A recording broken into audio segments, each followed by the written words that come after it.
Hello,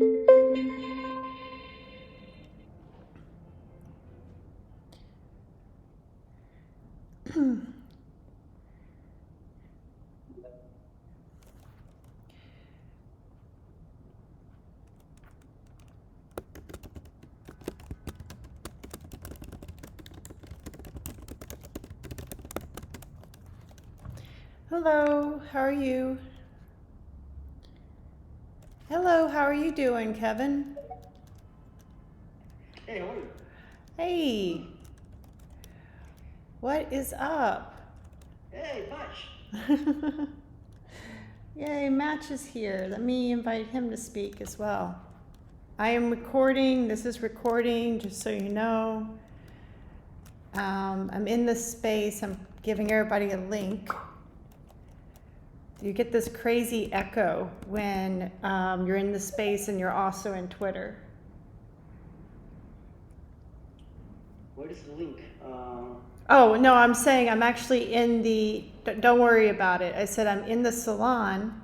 Oh, I'm gonna go there. Yeah, don't worry about it. Hi, how are you doing? Great. How you doing?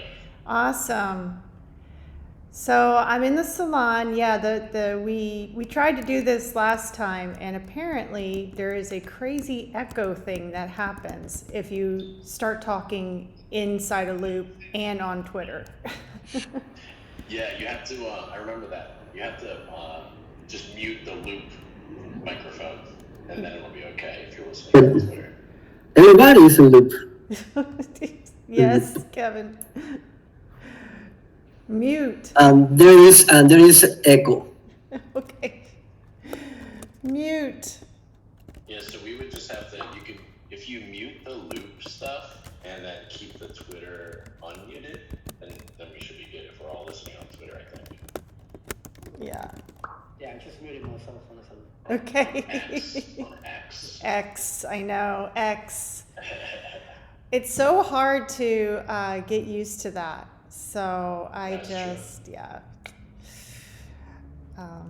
Oh yeah, okay, so now I just blocked it. Awesome. So who else is here? Let me see. Oh, hey, there's Cha. I'm That's gonna come in. that's Cha's mysterious Oh, cool. his mysterious avatar / name / whatever that is. Hi, Chuck. We're making fun of you, Chow, so you better get up here. He always, for some reason, has a little bit of an issue, so I'll try to get him up here as fast as possible, but just in case. Nice. So we have Tatiana in here. I don't know who Tatiana is, but I'm going to tell her, welcome, Tatiana, and I'm recording. There we go. But actually, it could be me because I'm not signed in. So it might have just been like a default name it gave me. Yeah. Because I'm about to sign in and see if it changes.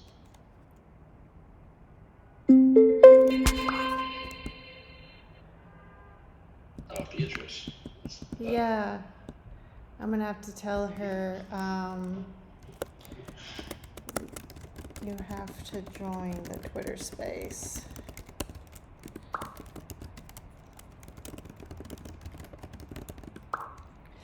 We'll see if that works. All right, so if you guys don't mind, we'll just start to tweet out the room, as they say for the professionals, and we'll get started. Sounds good. Yeah. Hello, everyone. Hi, Cha. How you doing? Hey, Chow. What's up, dude? Hey, good, Matt. Kevin, Ariel, nice to, good, thank you, Kevin. Nice to be here with you all. Cool. Thank you. Okay, so I'm all recording and everything, so maybe we should just, I don't know, we could hang out for a little bit, we could start, we could chit chat. Yeah, whatever. What did you, what? I'm gonna post it on I'm curious Guys? about the name of the of the show. How did you guys pick out post Physical Harmonies? Mateo was kind of, we were going back and forth on Discord with a couple different ideas, kind of talking about, he was really inspired by this idea of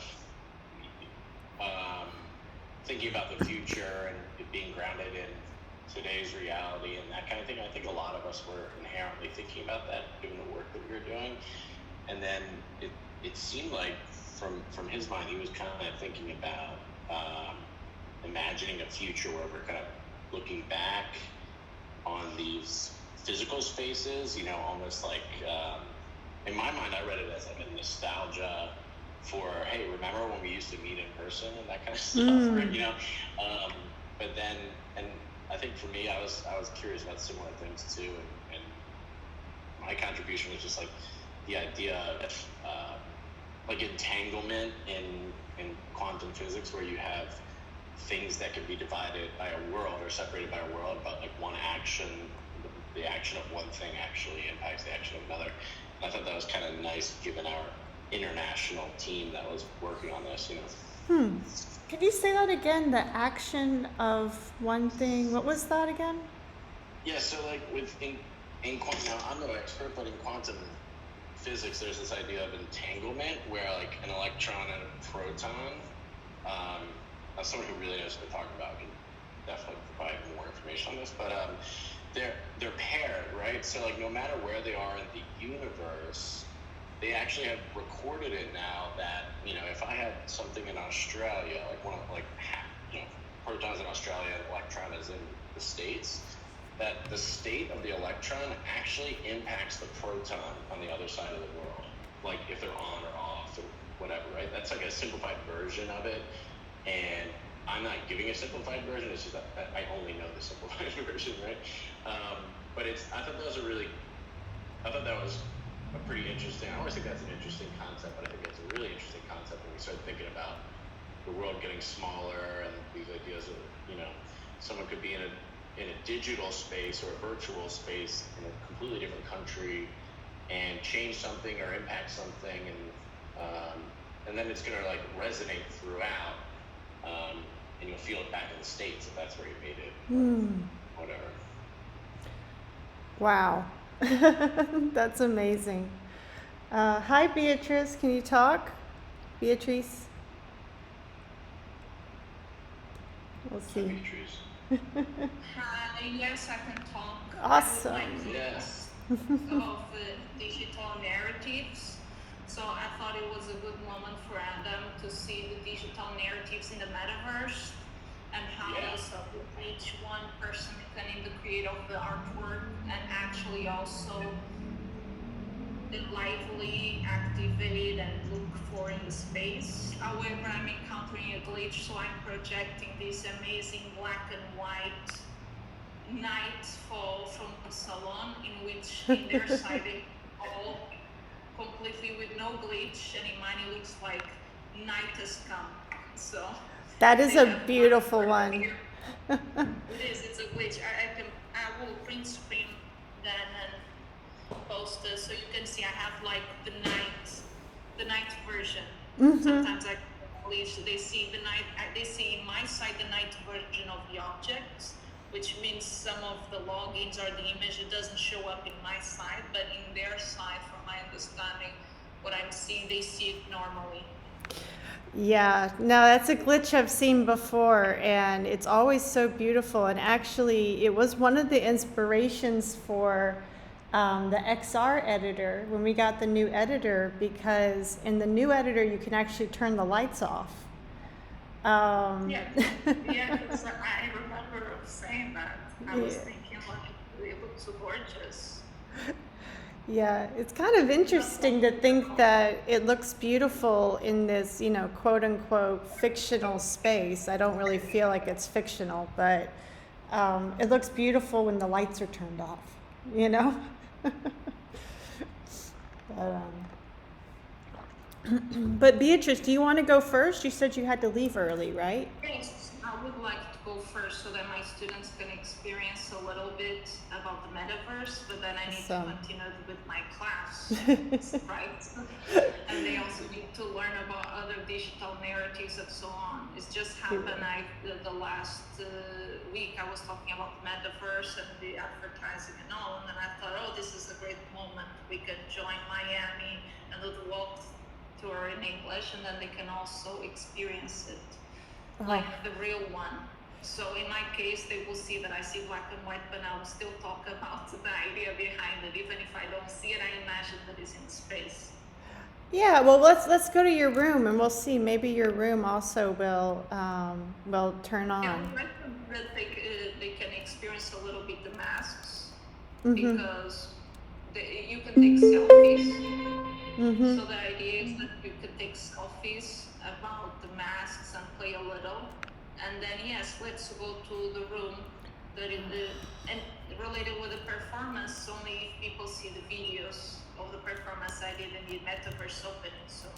Oh my gosh, But, glitches follow you because now I'm having a hard time getting to the room. I don't know what is going. post the link. Yes, please, and we're gonna have to update it in there. Glitches love you, Beatrice. I swear. My teacher, Dr. This is about glitches, and I do a lot of glitches as artworks. Well, then now we know. Can So you put it? Actually, I like to push the boundaries always. Yes, definitely. Can you put the link in the chat? Therefore, Yes, I can. yeah, that way we I'll can. put the link In the chat in Loop is what I mean. That way we can all Yes. jump.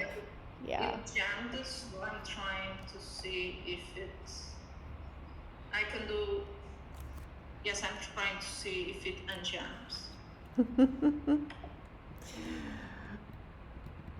I guess you But get. tell me about your opinion about the performance. You saw it in the metaverse. As I mean, what did you thought about it? oh my gosh. So I thought it was amazing because you had this gigantic, urinal, pink urinal that looks almost so abstract. It's like a whale or something in there. It's such a big object. And then your voice was also, Don't allow. They don't allow me with the URL. They say invalid URL. yeah. So something happened with the code. Is there another URL or should we?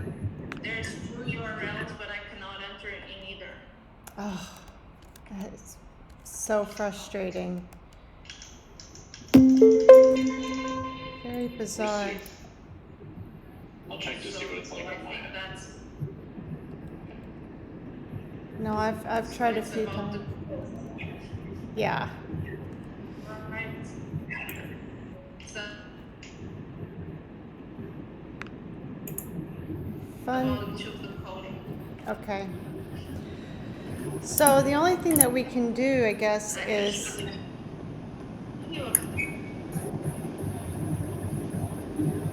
Since it's not working.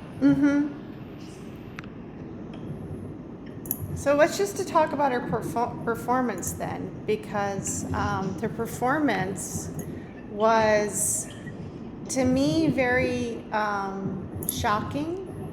I'm assuming that's maybe what you were going for. It was a bit of a shock because I did not know what you were going to be performing. And I have kind of a, yeah, so very shocking to me. And but I recognize some of the words because I'm from the South of America and of the United States. So I kind of recognized the words, and then I was like, okay, this is Martin Luther King. I started to feel a little bit more comfortable, but I still was pretty shocked just because of the words you were saying, and in particular one word which is not normally said. ever, in which I grew I up. said it Yeah. Portuguese way. Actually, that's a Portuguese word. Mm-hmm.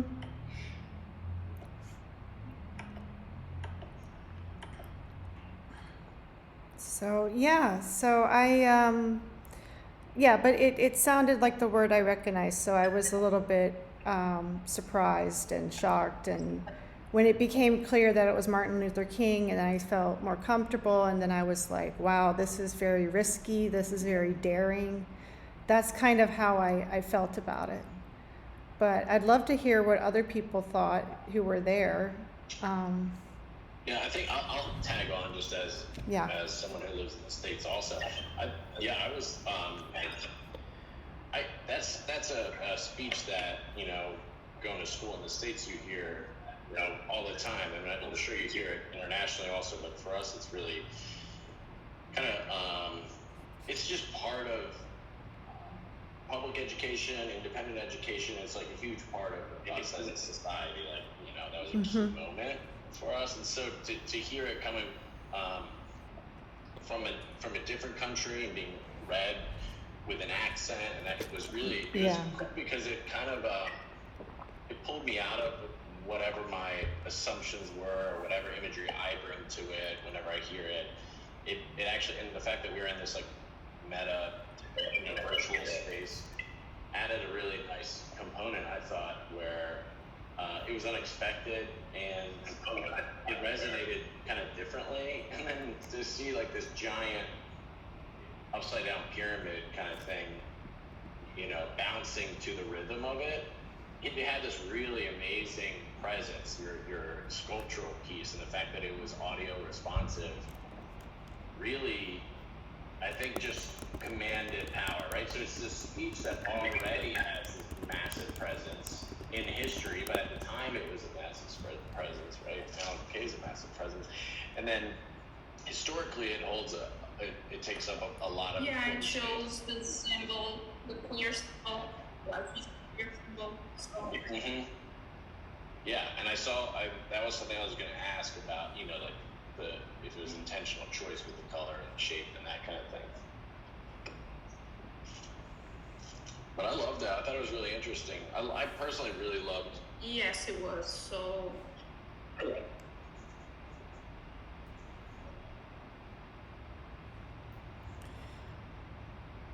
That was cool. I did have a question. When I remember in one of our early critiques, you had come in as the urinal, right? And then because it was connected to your voice, like it had somehow the code had paired your object to like the little on land like avatar mouth movement stuff, and it made that bouncing thing. Because it's Salvador, because I was thinking between Salvador.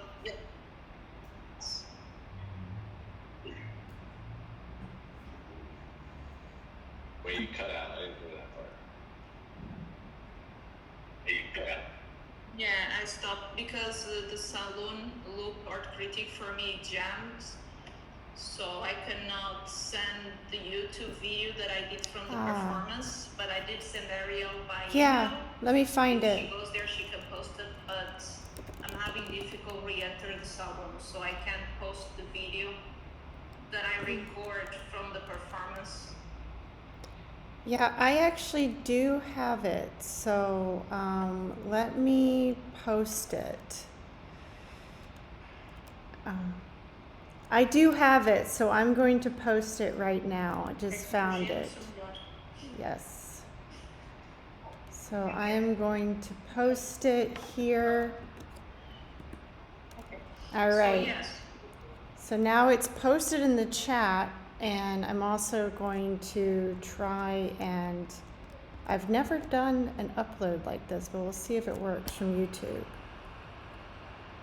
I keep getting kicked out because I keep on hitting that URL. This is like it's like a carnival ride. Okay, I'm gonna go right outside of there, and it's like a carnival ride. I keep hitting the URL and getting kicked out. I see other people doing it too. But yeah, I posted it. Oh, here it is. It's right outside now. It's right outside the salon. There we go. Fantastic. I want to turn on my microphone again. Yeah, originally about solution and the critique he did, and when he does send the urinal to an art exhibition, and he also doesn't sign it his real name, and he did have other things like that he signed someone else or a persona. Mm-hmm. So based on that, I thought if I create the work to make a play out of it, but then I thought to symbolize the performance, Manzoni has all that idea that the body is a sculpture, you have the signature, then it becomes something else. And then I thought, what about the image of the queer, of empowerment? What about that? Talking about empowerment. I did some substitution in Martin Luther King.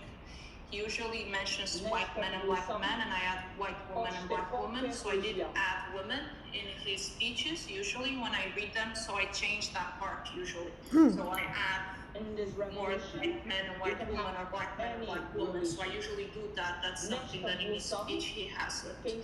Related with some words. Some words that he used are Portuguese words. We did slavery, and we create that words originally, which is strange because in our culture, it's a word, some of that words are a word from politeness, but in the United States is considered insult, which is kind of strange for us, that distance also and difference culturally when it's us creating it. So there's words, if they are Portuguese, I use the Portuguese words for it. Huh. Wow, I did not know about that. Yeah. Yeah. And in my culture, that's polite to call people that, actually. Yeah, we have. Which then it was strange for me when I lived in the United States or when I visited home. Yeah.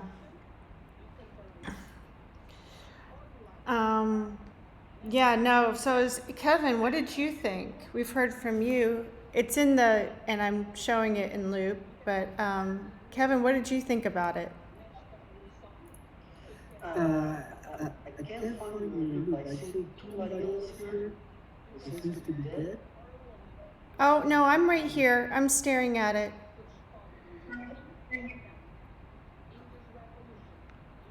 Yeah, it didn't I look. can hear the words. Okay. But I can't get into the sense and valid URL. No, I just posted in the chat again. And I posted it up top too. So it's here in a Twitter space as well. But Kevin, were you there for the performance? No, I wasn't. Ah, okay. I was Okay. with my wife as well. Ah, Oh, these okay. days I'm still learning to use these spaces. I just found the link to your. Yeah. Yeah, it's above. But yeah, I'll work on it's playing for me, so I'll pin it out here, and we should have done that anyway, Beatrice. We should have just pinned it out there, and then we'll fix your link.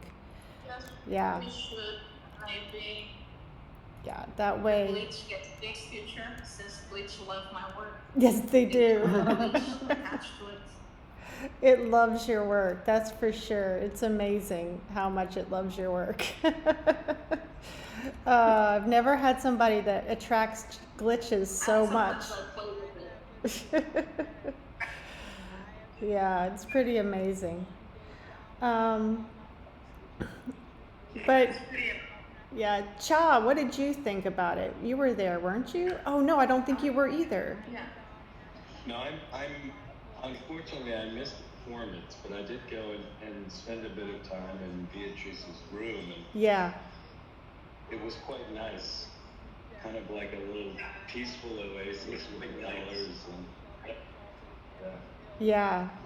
No, the room is in a lot of contrast to the performance, because the performance, and like I said, Beatrice, the reason why I keep saying that is just because in the culture that I'm in, just saying that word is so, it's so difficult that a lot of times, you know, it just sort of shuts off communication. And then when I went to your room was so lovely and sweet and kind and, you know, and pretty that it was a huge contrast for me, the room versus the performance.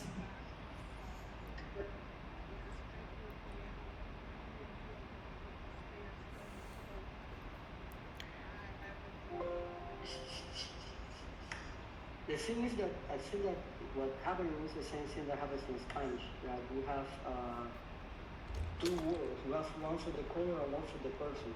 We have black and negro. Which are, in English are two different words. In Spanish we have only one. We have just negro. So when we call a color negro, we're just talking about the color. Yeah. In English, that's special. We have a different. Misinterpreted because you have two different words. You can say black and negro. You can only say negro. It's the only word we have. Yeah. Yeah. No, it's definitely a bigger culture thing, and yeah, and I also could be particularly sensitive just because of where I'm from, as I'm sure other people here are as well. I shouldn't say that, but yeah. So does anybody? Beatrice has dropped down. So does anyone else want to maybe go next? Kevin, what about you? Since we're talking to you. Oh wow, someone's come in with an amazing avatar. I'm sorry, I just got a little bit distracted because there's a guy named Joaquin in there. Yeah, and that's great. what is that?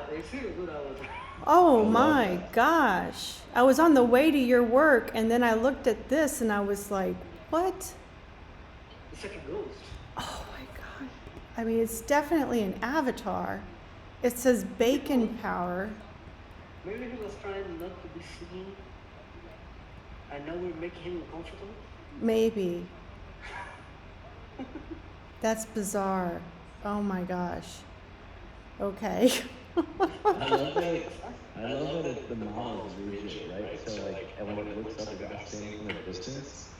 So once, yeah, there it goes. Thank you for displaying that. So when you, it's like he's laying back to look up.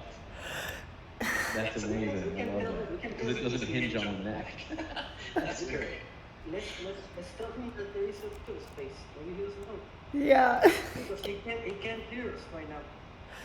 I don't think so. I mean, it's maybe this is one of Beatrice's students or something. Like, I'm just trying to think who could it be. I'm going to send him the link to the Twitter space and see what he has to say. I think he's gone now. I think I scared him off. Unless he's somewhere underneath. Maybe he's hiding. Oh my gosh, that was amazing. Okay, well, well. Maybe he's from the new crew. Maybe he's in the new cohort. It's maybe. I'm not sure. The new cohort's great. It's has been a lot of fun and really interesting. But okay, so let's go to Kevin's space. And I'll meet you guys in there. And I'm really hoping that works. Please. Yes, good, it does. It's unfortunately only Beatrice's. Poor Beatrice. The glitch queen.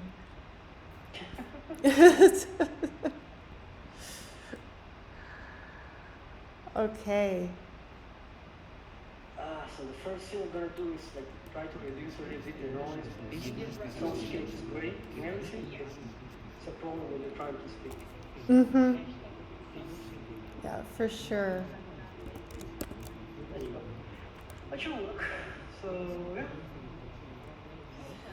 Welcome. So is there anything... So I'm going to be posting this on YouTube. So is there anything you would like to say about the space while we're just, here and recording and all of that good stuff?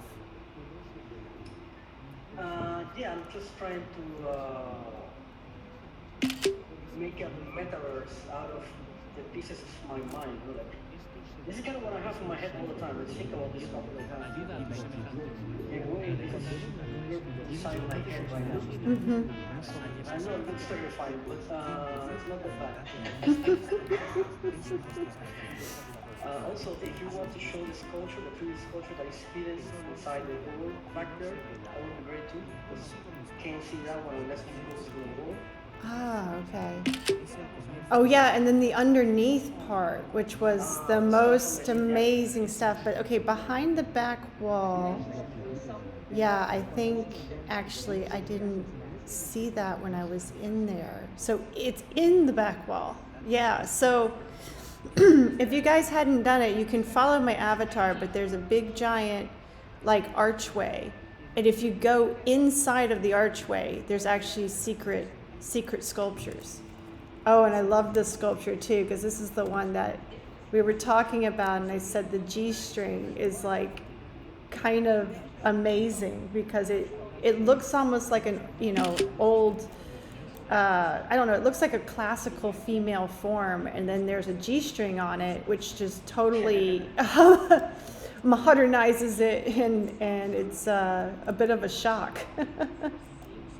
What I like about it is that since the object is not full, the skin works from behind and from the front. Mm-hmm. You can see the skin from the back when you look at it from the front. So it looks like it's moving, but it's really not.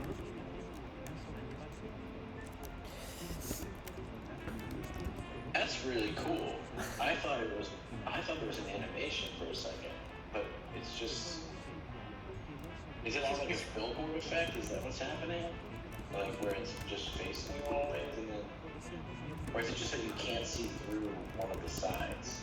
You can't see through one of the sides, so the other side is transparent. I've seen this I don't know. I've never seen this before. It was That like is bizarre. yeah, it was like a mistake of the 3D software I used to record this. Huh. What did you use? I used an old Xbox sensor to capture the girl. Connect. Yeah, I connect. And then I used a couple of older softwares, like Blender and stuff like that. But for some reason, one part of her got lost. And only the skin.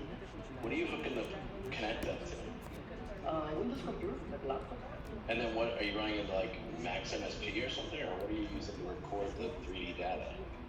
I think I actually use Windows default software for it. Really? I don't really remember what's like a year ago, but there is an SDK. There is a Windows SDK for the Connect. For the Connect, yeah. And that's all I use. I didn't use anything specialized. Nice. I've done Connect work before on dance performance, where I captured the dancers and they got projected behind them, like there were 3D forms or like a point cloud of them. So I'll have to explore that further because I haven't really thought of it as using it to generate models. That's cool. The Connect itself is kind of quite old hardware. Yeah. If you want to scan someone, maybe use something. Yeah. Update maybe. Right. Yeah, there's nice glitches in it though. Like yeah, that's I have what like 3 of the old ones, the Connect ones that went really nicely with it because you can kind of. That's what I like cool. about this one. Yeah. Huh. Cool, thanks. No problem. That is quite a process. I didn't realize how labor intensive that was, because I remember we were talking about, you asked me what I thought about the girl, and we had a conversation, and then I said, why don't you model for her and give her the camera? It's all the same person. Yeah. I could probably do that. I don't even have to find her. I might use my wife for my wife to model. You model. Yeah, but I have to capture me, yeah. I do that with my wife, actually. Yeah. I don't have to find this exact girl. Yeah, well, that's between you two, but sorry. It was right there. I had to do it. Yeah, this kind of work, I think I won't be able to make anymore because, I got married, so. Oh, congratulations, Mazel Tov. No, that's wonderful. But yeah, I didn't realize how involved it was. And I think that, we had another artist that was using like an old scanner that, was just about to not work anymore. It was like on the edge of obsolescence and making these amazing artworks. And I think it's such an interesting place that artists that use technology can be, where they're making stuff that's just about to stop being able to function anymore.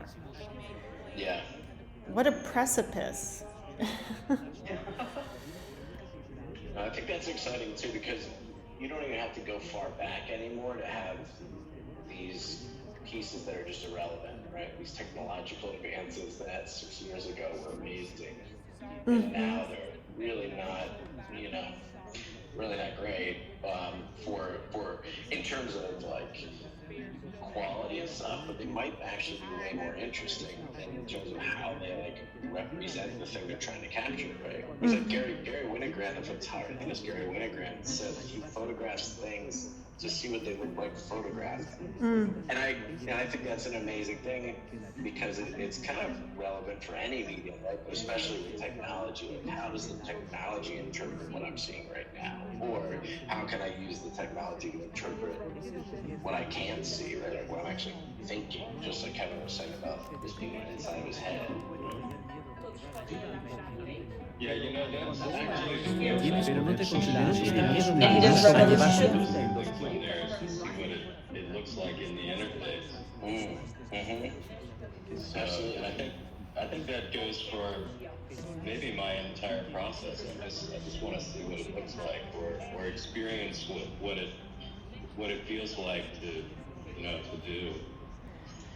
Yeah, and I think also there's just a to that point, I'm similar that way, where sometimes I think my art is like the artifacts of my exploration into something new, right? Where I'm just exploring, similar to Cha, and you'll do these kind of like Instagram blasts on your story, and it's super repetitive, but that becomes the art. Like, it isn't about creating the perfect shot that's posted once a week. You end up actually having this really beautiful, I enjoy watching it because I know it's going to be the same thing, except it's going to be a little different, right? And I think that's really kind of cool, because it really does feel like you're just part of the process. You're just sharing the process. And there'll probably be something that comes out of it where maybe it has a more formal presentation somewhere in like a traditional gallery space, if that's an appropriate way to present it. But the really dynamic, interesting part, at least for me, when it comes to making art, is the process, the exploration, and then that moment where you move from exploration into discovery. So to be able to view that, like through your work, Cha, I think is a really exciting thing, because it's a vulnerable thing, especially on a platform that is where success is measured by the metric of likes and engagement. And so by like blasting out so many, you're dividing up the possible engagement, right? So if you put out like 40 stories and it's of, water or the beach or an iteration of your NFTs, the nature of how people engage in that, they're not going to spend a ton of time on each one, most likely, right? So then it becomes the whole project. You have to focus on the process, because there isn't one piece that's telling the story. It's the collection of all of those, right? And then it has to do with, like, in a way, I think about this a lot too, it becomes performance art, right? Where now if the process is so much about the work, or the work is so much about the process, and then we're allowed and invited to see that process, then you become a performance artist through social media, even though we're not physically seeing it, right? I think that's a really interesting sort of realm that we're moving into more and more as digital artists. Yeah, I definitely think about working in social media, at least the way I do, as performative. Or maybe, it's like all life is a stage. I think it's just a continuation of that. But also, I really think about that Squarespace as like my studio wall. So I first stuff it up there to take a look at and live with for a bit. Yeah, I definitely agree with that. I kind of think of, I always have loved the studio, and I've always loved the notion of portable studios and the idea that, I mean, obviously I like process because I started Loop Art Critique, and I feel like Loop Art Critique is kind of all about process in many ways, you know, it's like an intense focus on people's processes and seeing how things grow and change.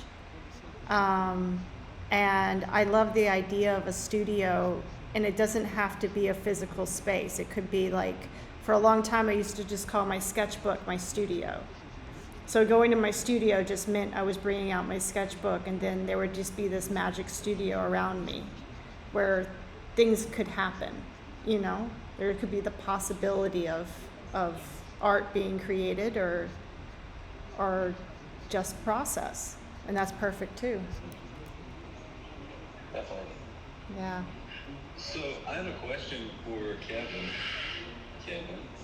So after this experience, putting this show together and working in the virtual space, I'm wondering how that is now affecting your current art practice, and how that might affect the future. Every time I do something like this, always changes a little bit like what you think about your own work. Because, for example, stuff I do kind of in joke kind of way, like small joke, sometimes works better than stuff I do more seriously. So it always kind of changes a little bit the perception you have for yourself, and half of what art is the perception you have for yourself. And you can test things that work and don't. So I think I'm gonna go with 3D sculptures a little bit more. I might make one of myself. I think I'm going to be trying out other stuff like the ASCII art, doing it a different way. It had changed a little bit the way I think of my stuff, my art. Mm-hmm. I'm gonna be doing some adjustments, you know what I mean? Mm-hmm. Yeah, I love the 3D scans. I think that's some of my favorite stuff from you. And I like the underworld. This is something I took a couple of weeks working with you guys, like 2 or 4 weeks. Working with you guys and listening to you guys talk about the work of each one of us. It's been super helpful. Honestly, it's been super helpful. I spent some time during the metaverse, and it is interesting. You have to build everything from the ground up. Yeah, for sure. Yeah, it's quite intense. Well, I was thinking back to like an early critique with your thing, Kevin. It might have been the first one where you're introducing what you do, and you're a developer, right? Don't you do programming and stuff like that? Yeah. And so I really loved, I think for you, like this idea, and you were talking about this like physical 3D manifestation of a series of if-then statements like you would have normally represented on the back end of the program with an app developer. It's like this flat experience, and you may add like interactivity and that kind of thing, but I was curious to see how you would be applying that to this work, and I see a lot of similarities in that it's, even though I would describe the work as like system focused, I would say there's a clear system here where there's an architecture, a literal architecture, right? And that's how code is described.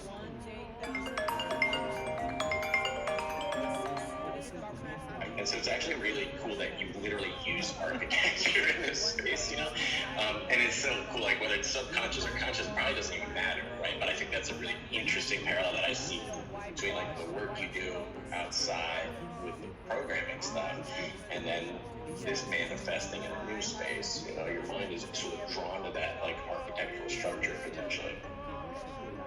Yeah, bro, you're right when you say about the code. That most of the time you can think of it like putting pieces together, like putting a label together, like architecture. So yeah, that might be just my way of thinking. It might be something that naive, that's the way you see, the way you're wired. I don't know. I would like to show you this symbol here. Next to there are two sculptures here, or two Let me one roof there, and a circular structure here. The one I'm standing next to? Yeah. Oh, I was already exploring it. Yeah, because I love how when you walk through it, it unravels. I mean, that's how I kind of feel like it unravels into just, I don't know, it's like pixelizing, but it's pixelizing with like vector letters or something. I think this works better in the multiverse than it works on the metaverse, that it works on real life. In real life, you have to do a sequence of these images in a display. Here, you can actually walk through them. Mm-hmm. And that's something I didn't thought of. You know, I didn't realize of it until I did it. Mm-hmm. So maybe next time I do it in a gallery, I will try to do something like this together. I don't know. Ah, yeah. Yeah, because the great thing about the metaverse, I think, is that you can kind of mock up what you could do in a gallery in such a easy way. You know, like in a gallery, you would have to print these things out, and they would have to be like this, and you would have to hang them, and you'd have to do all this stuff. And if it didn't work, well, then that's a lot of time and money out. But in the metaverse, you mock it up, and then you figure out if it works, and now you can install it in a physical space. I think there's a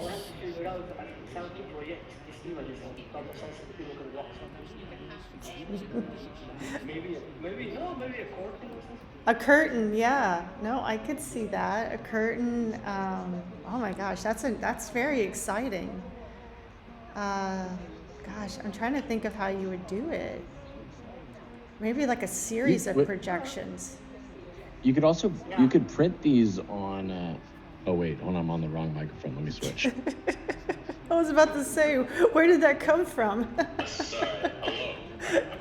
So I was going to say, actually, if you had these printed on sheets or some kind of like a sheer fabric, and then you just shredded them, like hanging down, almost like those bead things, then you're literally walking through them, creating a similar effect because you kind of. It's like one off, right? Yeah. You do like one off. Yeah. Mm-hmm. No, I don't think it's archival. There is this piece at the Baltimore Museum of Art forever, like since I was a kid until maybe a few years ago. And it was my favorite thing there, one of them. But it was just, I forget who it was by, but it was these blue like party beads that you would hang on a door to like enter a space or whatever. But they were like 10 feet tall, maybe 20 feet tall, huge, and spanning across this big room in order to get into another room where there was like Jeff Koons piece and a bunch of other stuff. But people would be ignoring these pieces that were like major pieces because the action of moving in and out, it was just called I think. It was just these blue plastic beads that you could find at like the dollar store. And like I loved it as a kid, I loved it as an adult. My kids loved it. I mean, there is something about physically moving in and out of these like things that seem to be defying gravity that's really fun, whether that's virtual or physical. There's something, you could probably equate it to something with Earth, where you're like passing through or something. But no, there is something really cool about feeling like weightless moving through something. Mm-hmm. Well, I mean, and I keep on going off into the bottom and zooming way out of a space because I just love how the elephants underneath and the tortoise is just, it's weightless, I mean, they're not even like mimicking gravity. And that's why I love going underneath this space, because I also love the size of the elephants. Match, have you gone underneath the space? You must have, right? I've been under there like a lot today. When I was The other day, though, I had no idea it was on there. Yeah. So I like in there. So I was walking through when we had our reception the other day, and I was like, oh yeah, this space looks really good. It's great. And then you posted on Instagram or something like, these are amazing. I was like, wait, where were those? So then to come in here now, like, this is amazing. But today, while you guys were talking, I flew through the back of Dumbo, and I looked up through the back, and it's got this crazy face when you look up through its neck. And I just love how by positioning yourself, you can have like a completely different experience with these iconic images, right? Oh my God, I didn't even go inside them. I didn't go inside them. Oh, you can travel down the trunk. I'm like in the biggest, like the African elephant, I think. And and that's amazing. I'm sorry, I didn't know this. Yeah, that's super fun. And it's a very similar experience to what we were just talking about with going through those images up top, right? Like there's something cool about passing through that we're kind of seem to be drawn to as humans. Yeah, the whole time I was giving my thoughts about Cha's work on Instagram, I was just going through the elephant the whole time up and down his trunk. It helped me concentrate. It was really nice. Oh my God, this is amazing. And for some reason I was staying outside of I don't know what's wrong with me. I guess I forgot for a second and just assumed they were solid, which why would I think that? I mean, you get so tricked in the metaverse, like sometimes you think you've figured it out and then you're like, wait a second, I assumed those things were solid and I couldn't go through them, and that's why is that an assumption? It's like, and actually when you were talking about having the pieces levitate or having beads that levitate, like my first thought was, man, it's so fair that we can't levitate things in real life.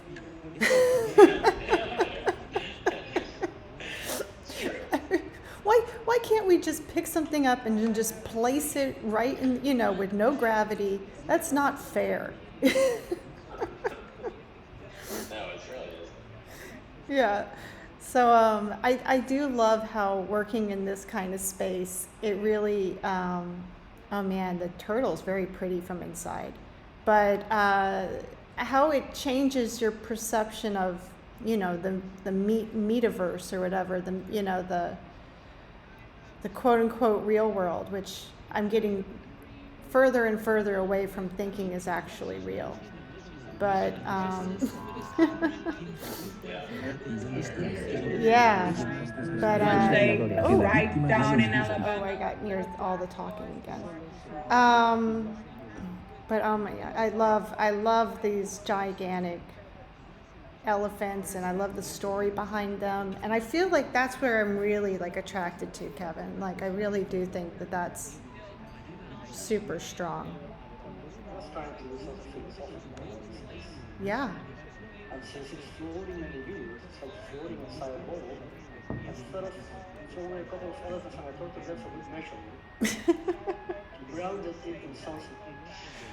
I think it says a lot about you as an artist too. And you had mentioned this before in terms of not taking yourself too seriously, or sometimes doing something funny, and then the funny thing becomes like the most interesting piece or whatever. Like your willingness to create and your willingness of letting people, like being okay with the fact that people might not discover this, right? I think that's actually really cool. Like there's a whole bonus level to this, and it's like a little Easter egg. And I think it's really, and it's so different, and it's like coming down to eat an ice cream after you've, had some like really, really heavy, or sorbet after like some really heavy steak dinner or something. It's like a really refreshing, it's a palate cleanser. Yeah, and the Dumbo definitely does that, because you're like, oh wow, elephants, then you're like, wait a second, is that Dumbo? Very, very funny. Okay, so we want to put elephants somewhere. Dumbo has a place there, right? Yeah. Who doesn't love Dumbo? Yeah, no, that is awesome. All right, should we head over to your room, Match? Yeah, that works for me. Yay! Okay, I'm not even sure how I navigate. Did you see this one in the corner here? Wait, which one? What is it? I think The I've round one. The round. Yes, I see, yes, that you're, You remember this one? Going around? do I recognize it? Do you record it?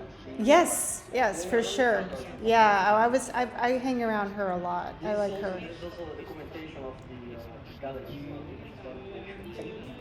Yeah, Let's head up to questions. no, it's gorgeous. I'm really into the 3D scans. Okay, so let's go to matches. I guess I'm gonna go back through the salon. Yeah. Yeah, There's a link here on the. yeah, it'll be on the physicals link.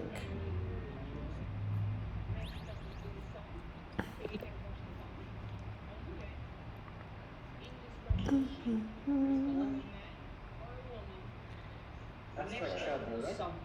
Todos Yeah, podem dizer abstract sim shadow. ou não. So the In this sign itself revolution, lets you you jump. can say yes or no.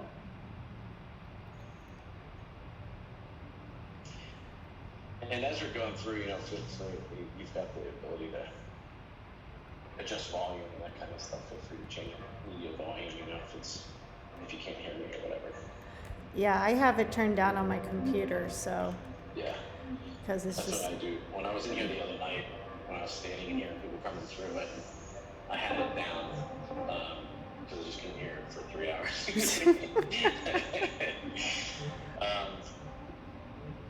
Yeah, so this is really, should I just dive in? yeah, go for it.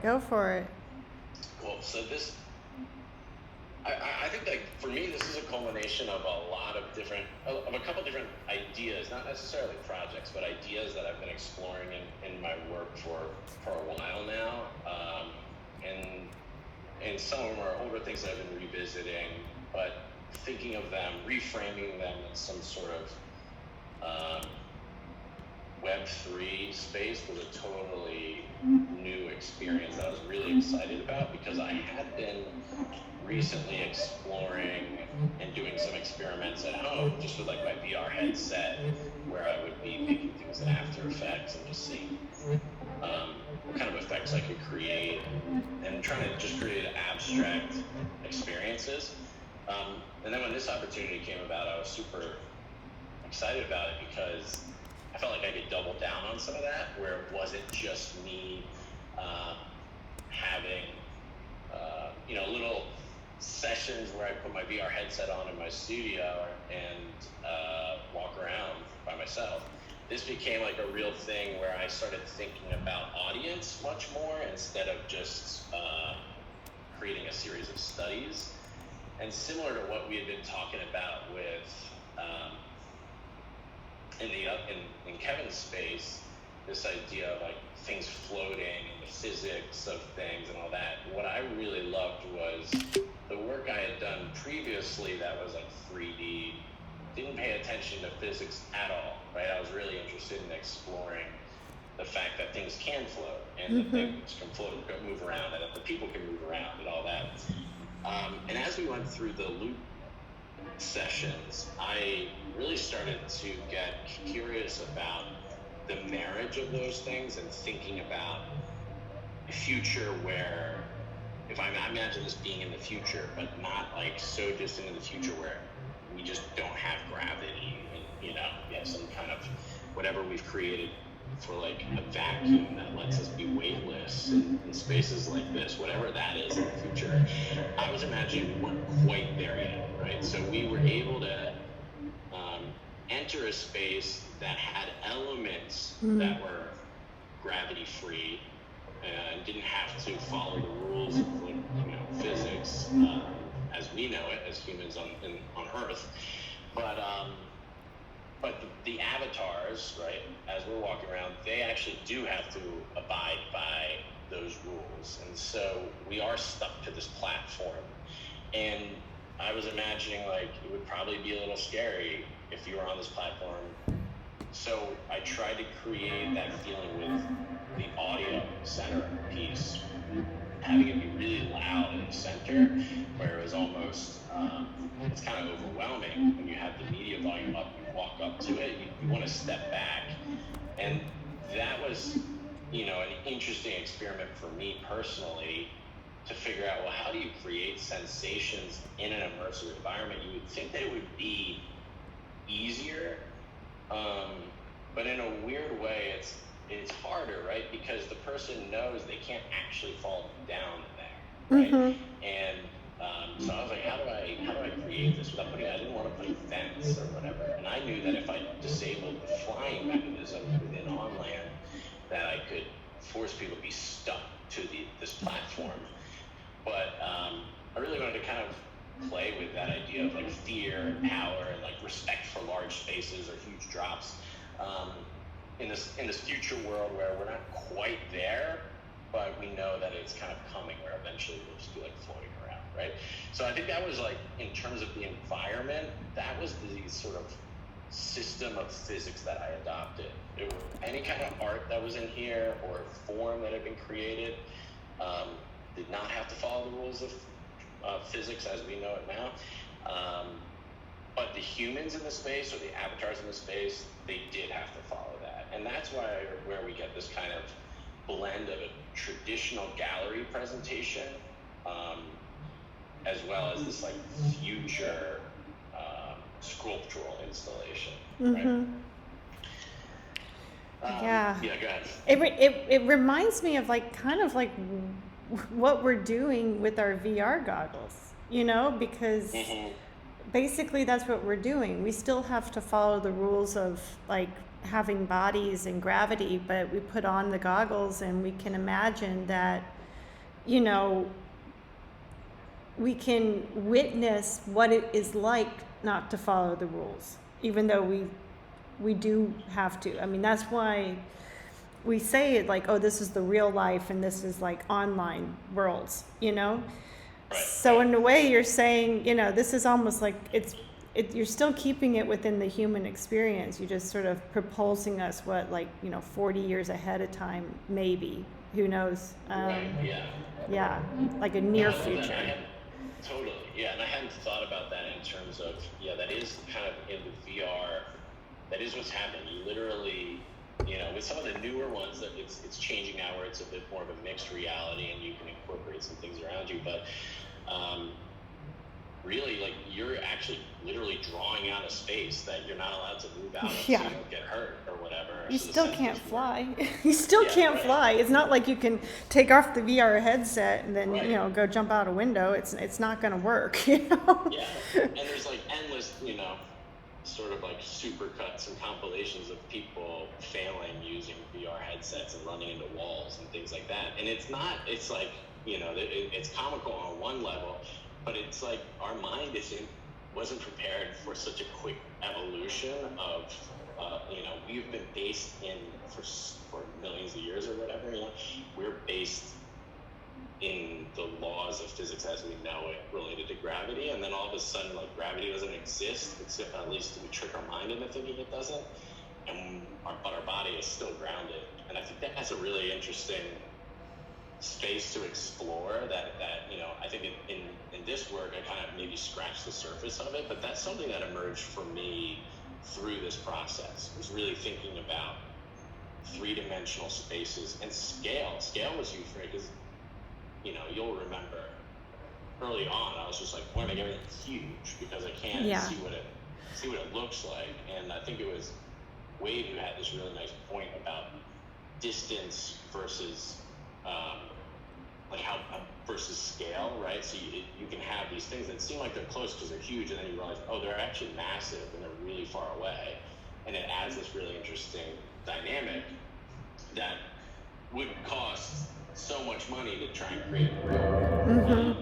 And so to have a kind of to simulate that experience in this space was really interesting. So then once we got closer to the end and I wanted to refine this a bit and have it, I really was thinking about audience a lot and who was going to be coming in and looking at it and trying to find that balance of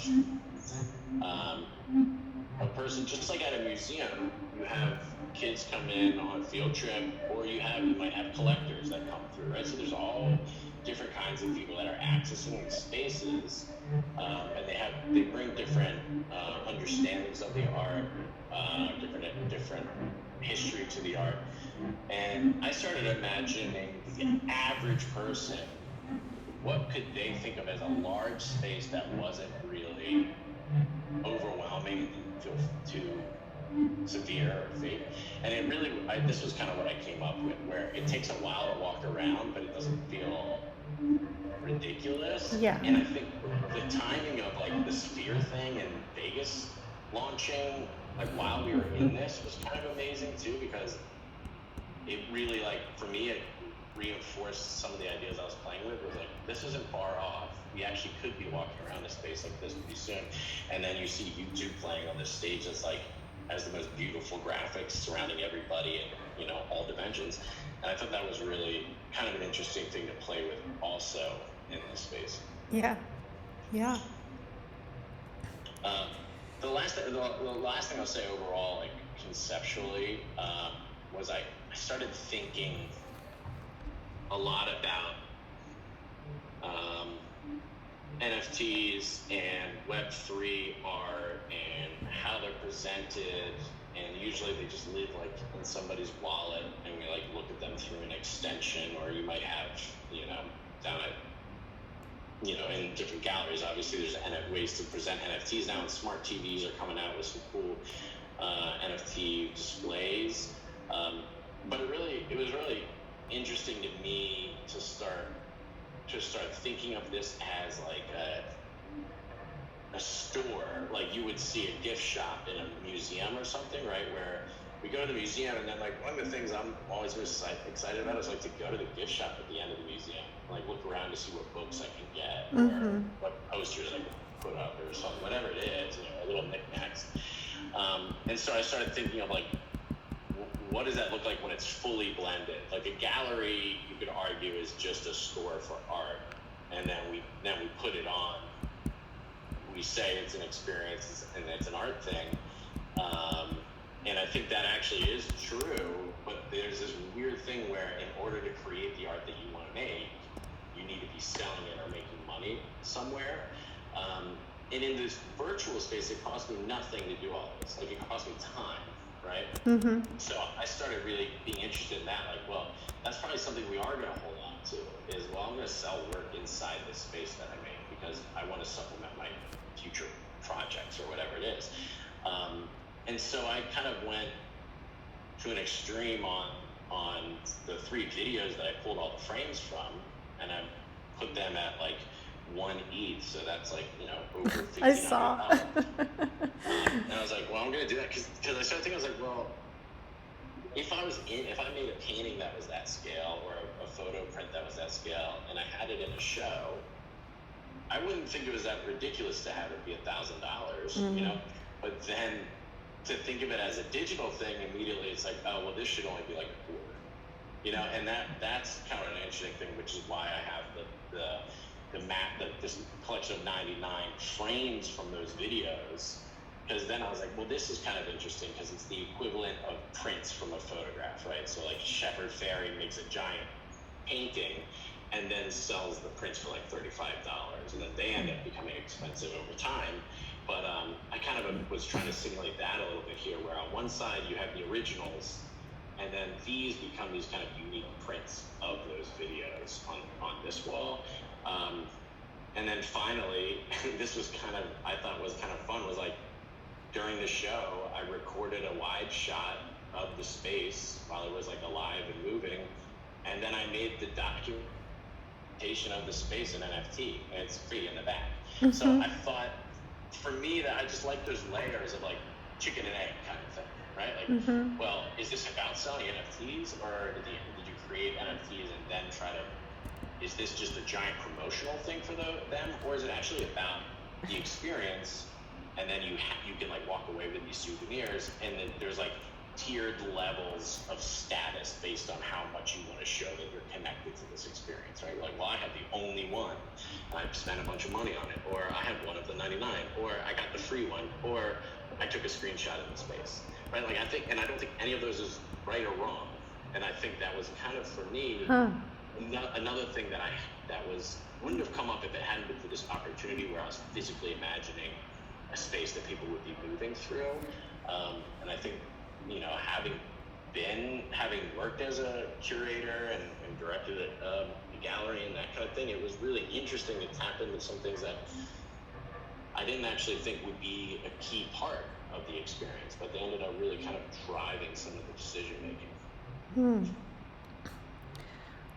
I'm so glad to hear you say all of that, because I actually, in the back of my mind, I was thinking is like, because when I saw the price, and then I also saw like it's got, very high production levels in here, it looks really, really, really polished.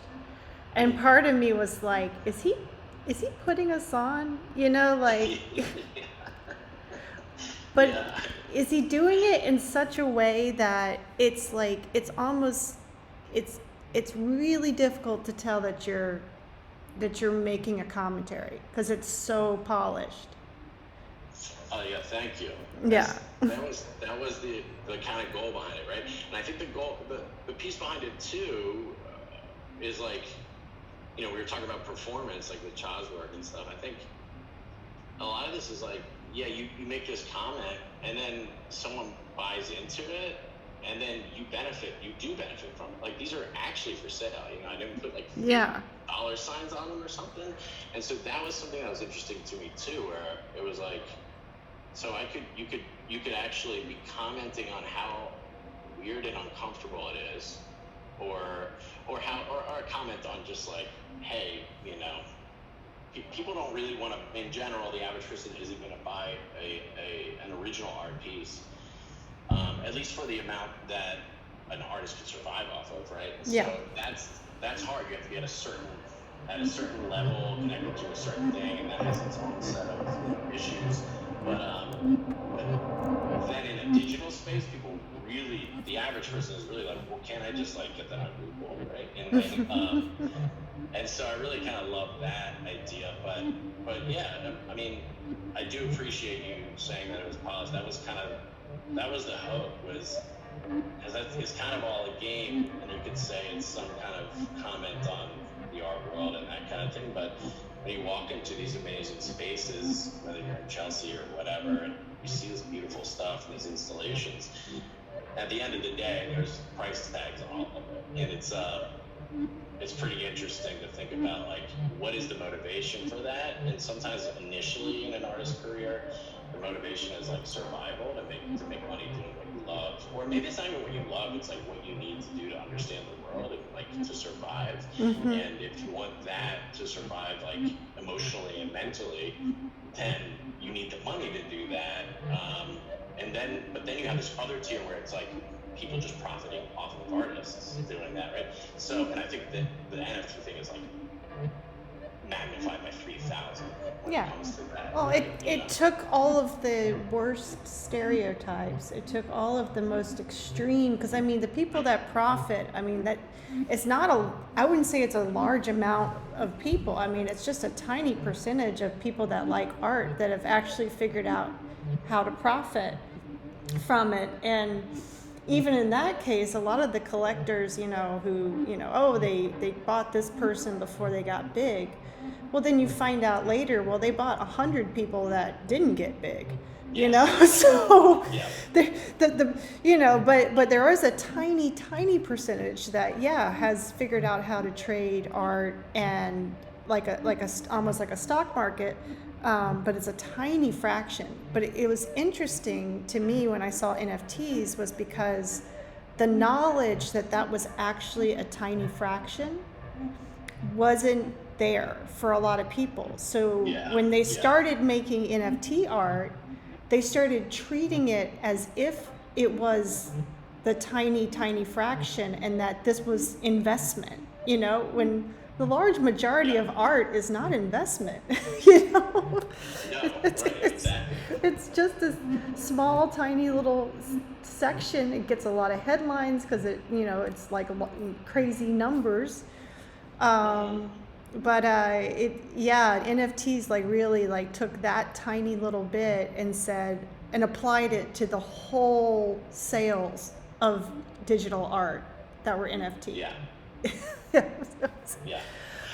And I think that was the thing, and the thing that was a shame, and now it's settling down, and we have some really cool stuff happening where, like, the technology behind all, like, blockchain technology is a total game changer for art, right, and for artists, and I think the idea of, like, earnings and actually having required earnings and being able to track it, so if something did take off and someone started reselling some of our art or whatever it is down the line, you're getting a percentage of whatever that piece was, instead of being like, oh man, I wish I had I wish I had sold that for $40,000 at the time, but people would only pay $4 at the time, you know. So, and like the arbitrary thing, like the art doesn't change at all. It's just like the interest in the art. I think that is definitely magnified in this. But the blockchain technology is cool, and now you've got a lot of great projects coming out of it, and a lot of platforms now that are specifically for artists who are dealing with, you know, conceptual work or generative work that is unique to blockchain technology, like art blocks and that kind of stuff. So I do think it was just like this huge spike that was hard. It was embarrassing to say you were a digital artist for a little bit, and then but you just gotta keep running through, because, you know, generally the Today Show, you've got the Today Show talking about art, like putting that in a thesis, you know what I mean? Like, it's not really the most in-depth analysis, and if that's how people are accessing the latest technologies and latest developments with digital art, I don't blame people for not having a deep understanding and thinking it's all a gimmick and all that stuff. Yeah. Guys, I just minted the pack of 5. I got them in my wallet. Let's figure out how we send this to your wallet later, right? Yeah, well, then, I have 5 of these now, so nice. Yeah. Send me your wallets or whatever. I can send you one each. Thanks. Awesome. Yeah. And you can upsell it. Well, we'll raise your market. We'll raise your market. Thank you for covering the gas on that. Well, it's a really complex question. I also remember when I first, I was very interested in NFTs because I just always thought that the paper certificate system was kind of not great, like that you get a piece of paper and then you don't want to share it online because, I was like, oh, great, now they've kind of solved this, but I do think that it pushed the topic of money into the forefront, where it was like in polite art society, you didn't speak of money, that was kind of, you go to art school and suddenly you learn like, okay, no more talks about money because that is beneath us. We can't talk about it, and so I think it's quite risky and quite daring to do something like this because you're wading straight into that water where, it's like, oh, I'm an NFT salesman, I'm doing this just for money. And then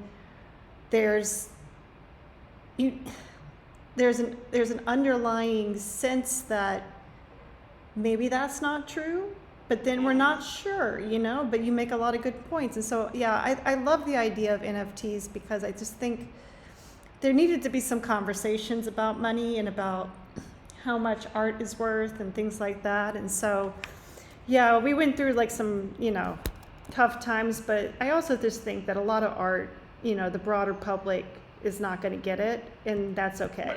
Like there's a lot of music that is on the cutting edge, and there's a lot of music I don't like, and I wouldn't say that's not music, but I think absolutely. Yeah. I think it's true for any discipline or topic or whatever that people, when you find yourself in, the deeper and deeper you get into it, you're in a smaller and smaller percentage of people who are really kind of having the same conversation as you, and for anything, as you get deeper, you realize less and less people are actually interested in what you have to say, or are less interested in trying to keep up with it or whatever, then they have their own thing. And so, yeah, I'm totally with you, right? Like, there's things where there's amazing things happening that someone could talk to me about, be super excited, but I'm just not going to have sort of foundation to understand why it's so significant to them or to that discipline. And I think it's fun as a digital artist to, similar to what Kevin was saying and what Cha was saying, like to get in, maybe poke fun a little bit at some things, but to just experiment and share the experiments and then make the experiment be art, sometimes in a very literal way. I think that, for me, that's super exciting, especially in a new space like this, because if anyone's coming out as an expert in this space, like how could you be an expert? It's changing all the time, right? So you could be, what you could say is that I'm someone who's like actively exploring this more than other people, but and you might have more knowledge and more experience than people because you've dedicated more time to it or done more research. But it's cool to be part of an artistic movement that is based in new technology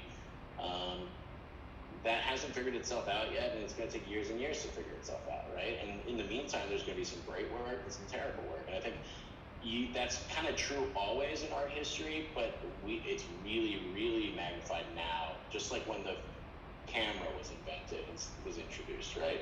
Like technologies have a massive impact, except now the sort of like democratization of design tools and all that, which I think is a plus. Everybody's a creator now. And so what does that mean when, if you base your life on being a creator, then how are you any different than anyone else? Because they've got a phone and they've got social media. They're posting on the same thing. So they're getting into the exact same venue as us because they're posting on Instagram and they have more followers. You know what I mean?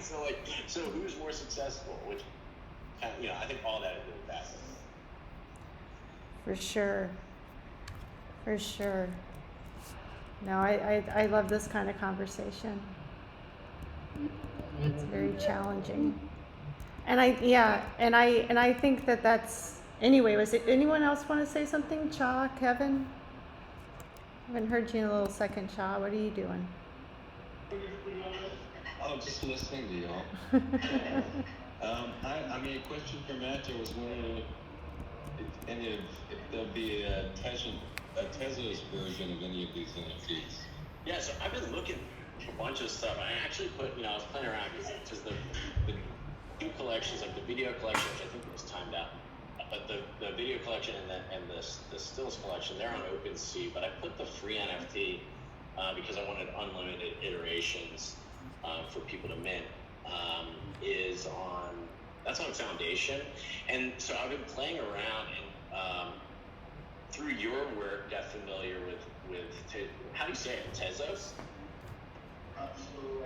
I pronounce it Tezos, but it could be, I think I've heard people pronounce it Tezos. Yeah, okay. I'm not really sure. Well, we know what we're referring to. But yeah, I was looking at that. Yeah. And something that I think is really cool that I've been exploring now is, that there's some markets that are really supportive of reinforcing the idea that artists or creators need to get paid for every iteration of it that's sold, or for every time it is sold you get a certain percentage, and it's actually minted into the contract. And then others are not, right? Like OpenSea is switching to it being optional for people to pay those earnings and when they resell it. And that to me is like so destructive and like just such an awful thing to do. I get why they're doing it. They blew it up really quickly. They need to kind of they need to make their money back, and they're trying to settle this because their people aren't buying the stuff as much as they were. And so I totally understand it, but that's so awful. But because of that, you've got these cool, stuff that's a lot more accessible, that's using much more efficient programming, so that the gas fees aren't as high, the impact on the processors, and then the environmental impact isn't as high, and that gets really interesting. And so for me, that's totally something that I'm looking at, and I even have been reaching out to support on different platforms and different chains to say hey, can I transfer this contract over to you, and what are the advantages of doing that? So yeah, I wouldn't be surprised at all if some iteration or some version or an evolution of this project did end up there, because similar to you, I'm interested in experimenting on all of these things to see what works the best, right? And what's the most appropriate for the work. just like any, multidisciplinary artist, you're sort of like medium agnostic.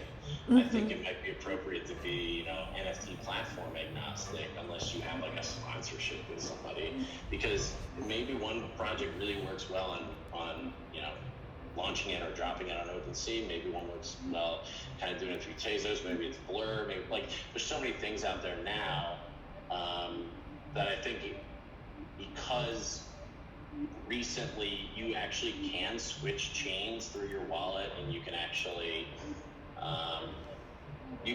buy stuff with different crypto and then transfer it, and it's okay. The more and more that happens, I think the more we'll see less of this like monolith of like, well, you do it on OpenSea or you do it on like Rarible or whatever, right? Like we're gonna see more niche markets coming out that really have strengths in different things. But I'm gonna have to pick your brain, because I'd love to actually learn more about your experience with Tezos and stuff, with Tezos. Because it seems really interesting how we're going through it. Yeah, absolutely. Thanks for asking. Yeah, I feel like Tezos is a bit of like an ethos. I mean, Cha explained to me about Tezos one time, and then because I was doing stuff on Foundation, and ever since Cha told me about why he is on Tezos and why it's an interesting platform, especially Taya, which I think is, I'm not even sure how you say that one, Cha. Oh yeah, I've seen that. Yeah. But you make a very good point. I mean, I also think, Cha, and just jump in, Tezos is a place where, it's a lot of artists that hang out there, and it seems to be very artist forward instead of other places. Yeah, it's like the internet of NFTs. Because we're buying each other's work because we like it. Yeah, that's cool. And there's a lot of back and forth like that. And I think the other thing is I think it's actually decentralized, where there's no one person or a group of people who kind of own it or control it.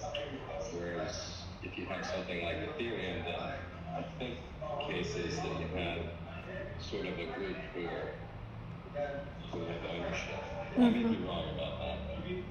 And then the barrier to entry is low, which means more people all around the world can get in and participate, which I think is super important.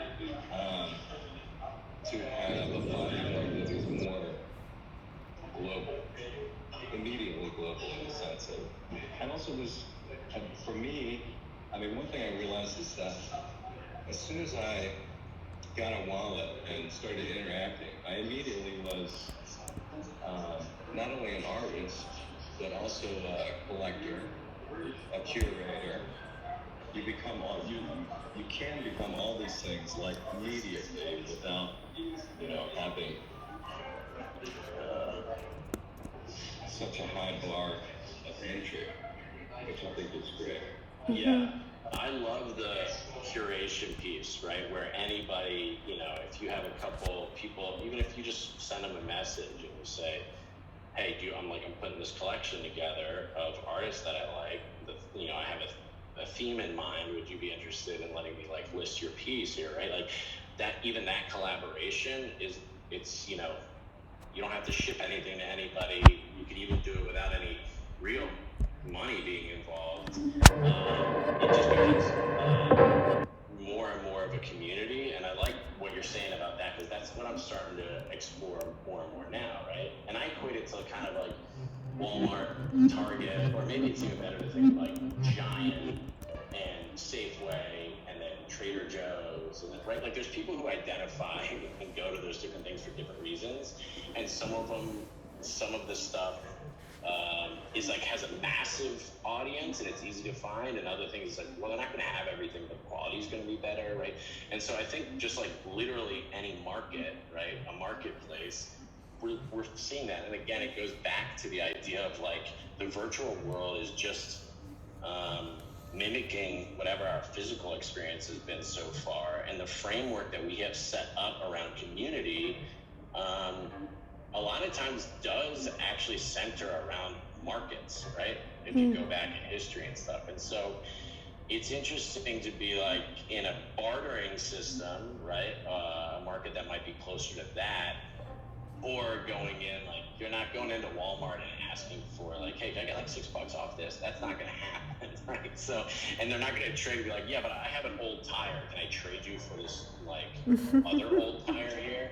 You know, that's not going to happen. So it is kind of interesting from an anthropological standpoint, even to be like, how do communities form? And then I guarantee you, is not that different, right? It's all based around like people want something, there's a need for it, and then there's probably some metric about like how much is that market focused on making money and how much of it is focused on providing a service or a space for a community to connect, right? And maybe there's some that are both, but I bet it's kind of a seesaw thing, would be my thought. But I'll have to check it out for sure, because I am more and more looking at that. Like, you know, now that I've spent more time doing this stuff, this has definitely solidified for me. This whole Loop Art experience has been, made it clear to me that this is the work that I want to be making right now. And this is the work that is actually, I think, providing a vehicle for exploring a lot of the questions I have about, like, where are we going in the future and right now with machine learning and blockchain and all that, because it's no longer this isolated thing, you know, like, I like video games and I'm going to explore how they work. This is actually all going to be integral to how we experience the world, how we pay for things, how we connect with one another. And I think we're going to see it sooner than most people realize, is that there's going to be this massive impact, because everything's just getting faster and more powerful. And the exciting thing is that there's some of it is getting decentralized too. So it actually can bring power back to the people if it's done appropriately, and you have these communities like Tezos and things like that, which aren't only focusing on like how to make more money, right? I don't think there's anything wrong with making money. Like, I'm totally down if people want to give me money for art. Like, I'll make as much money as you want to give me. But I do think that long term, we need to be thinking ethically about how do we set up some parameters in these spaces, and what are our mission, what is the mission and vision in these spaces, so that we can extend like communities in these spaces, right? Preach. Yeah. Well, thanks for looking at this stuff. Yeah. Like, you know, I love being here, right? It's so awesome. Yeah, it's great. Thank you too. Conversations have been so cool, and it's just so refreshing. And I think something I was going to say that I thought about in Kevin's space, and now it really resonates with the conversation we just had, was like, it was so nice to have a community of artists that were doing similar work, right? Because a lot of times we're if we're lucky, we're connected to our local community or people we work with who are interested in art, and maybe they're not doing the same style, and that's really fun to like have those connections with people and talk about art in a meaningful way and in a deep way. But then to suddenly be able to sit in my house and be talking to artists from around the world who are making art on a high level, that's been the thing I've told everybody outside of this experience. Like, oh, how's that residency thing going? I said, well, the thing that's amazing is like, these are all like top-notch artists in their own right, and everyone's willing to take a risk and try new stuff in this space. That vulnerability has absolutely influenced how I see this world, and I think it has actually put community as a core piece of it, where that's the stuff that's going to make this kind of thing thrive, right? There's no reason like this world can't be its own little thing with like its own little artist studios, and I know there's you know, that came up in discussion and stuff, but I love having a community to share this stuff with, and then go in and out of each other's studios. And that's something I miss now that I work on my own, doing my own creative agency stuff. I miss that about being like embedded in a school department. Yeah. Because you were going in and out of each other's studios and stuff. And so even though I wouldn't change what I do now, and I love being out on my own and having more time to do this kind of work, I do sometimes when you move into the virtual world, initially you don't have a community yet. Yeah. And so then to have something like this that actually kind of sets up a seed for a community, it's really nice to know that you know, I wouldn't feel weird reaching out to any of the folks that were part of this residency to see like, just to get thoughts on like a new project I'm working Yeah. on, whether it's based in the metaverse or not, right? Yeah, and what I would say is that, you know, both you, Match, and Kevin, and, you know, is that come back, come to the other receptions and the other Twitter spaces and that sort of stuff, and because all these artists, you know, they've gone through the same thing, and they're all nice. We haven't hit a dud yet. So, you know, and let's grow the community. And yeah, we are planning and working on studios and trying to do that kind of thing. And, you know, we're trying to do it in a non-corporate way, which makes it longer, but makes it a little longer to deal with. But I mean, what you just said is everything. That's exactly what I wanted Loop to be. I just wanted it to be a place where digital artists could have a community and share their work and feel like they're part of something. And I really appreciate what you just said. Just want to let you know that. Yeah, thank you. Thanks for the opportunity. Yeah, absolutely. I'm going to stop the screen recording because we've now